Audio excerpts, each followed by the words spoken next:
السلام عليكم والنبيل الشو قلب وناكسن قلب بنانك كوغا بنانك كوغا halkaas aan iska fadhiyaa wada dhismahaasi wada marmaraysa maxaa qalab wanaagsan galabtoodii wacnaato qoraxdu waxa waaye aad u kulushahay markaas haysan horta idinku isku haysan dadweyn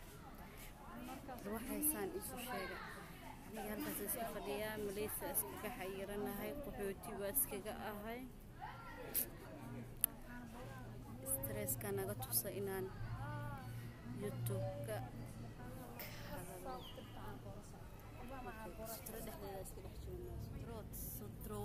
sutro dhexdeeda ku dhex jirnaa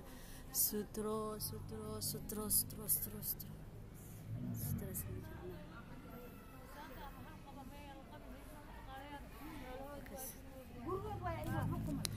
waxaan la hadlayaa Soomaalida idil oo dhan Soomaalida dhahaysa Itoobiya على الله Soomaalida Itoobiya waa Itoobiya iska cashaweyn Oromada iska cashaweyn dadka meel iska saaran way Oromo xuna wala dagaalayso Soomaalida waa asaasaysa dadka aaway dhiig lahayd dadka kacay saxbeen meesha dadka kacdan dadka iska cashaweyn leeyahay Soomaali waa inay isku raacdaa jigjiga annaga iska la Soomaalidan صح marka si nin xuna Oromo ugu yimaado dadkaygu ugu asaasa Allahu akbar waxas waa wax xun aan maqli karin waa in sida ugu dhaqsaha badan aan dagaal u qaadnaa Soomaalka ani qorigeyga hore u qaadanaya qorigeyga kaas iyagoo dhan waa la dagaalayaa Soomaalida Itoobiya waxaan leeyahay iyo Soomaali guud oo dhan Soomaalida dhan hadageen hakeen dhaqso hala kaco dagaal degdeg ah hala galo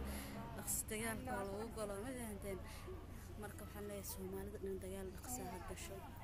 way maalin walba loo leeyahay Itoobiya nala dagaalayso Itoobiya nala dagaali karto degdeg Itoobiya waa ka adagnahay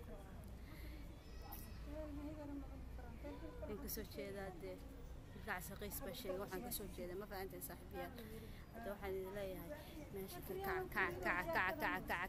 ninka dhiig loo kac Soomaaliya ka Itoobiya waxay rabtaa inay xoog nagu qabsato xoogeen nagu qabsan ka dagaal degdeg